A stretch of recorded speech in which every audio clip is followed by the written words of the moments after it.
خلفائے راشدین اسلام کے وہ چار عظیم خلیفہ ہیں جنہوں نے محمد صلی اللہ علیہ وسلم کے وصال کے بعد مسلمانوں کی قیادت کی۔ ان کا دور 632 عیسوی سے 661 عیسوی تک رہا اور اسے اسلامی تاریخ کا سنہری دور کہا جاتا ہے۔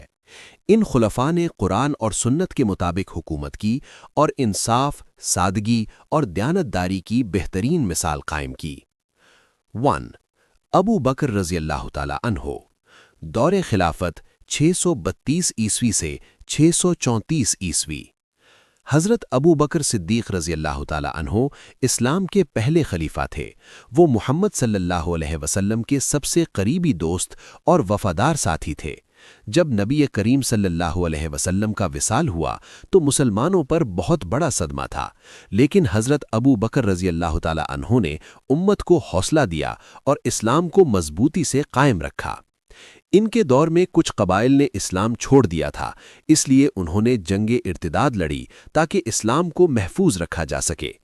اسی زمانے میں قرآن مجید کو ایک جگہ جمع کرنے کا کام شروع کیا گیا تاکہ وہ ہمیشہ محفوظ رہے۔ حضرت ابو بکر کی زندگی سادگی، سچائی اور وفاداری کی مثال تھی۔ 2. عمر ابن الخطاب رضی اللہ تعالی عنہ۔ دور خلافت 634 عیسوی سے 644 عیسوی۔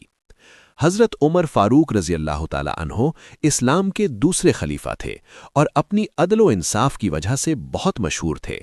ان کے دور میں اسلامی ریاست بہت وسیع ہو گئی اور کئی بڑے علاقے مسلمانوں کے زیر حکومت آ گئے۔ انہوں نے بیت المال کا نظام قائم کیا، عدالتوں کو منظم کیا اور ایک مضبوط انتظامی نظام بنایا۔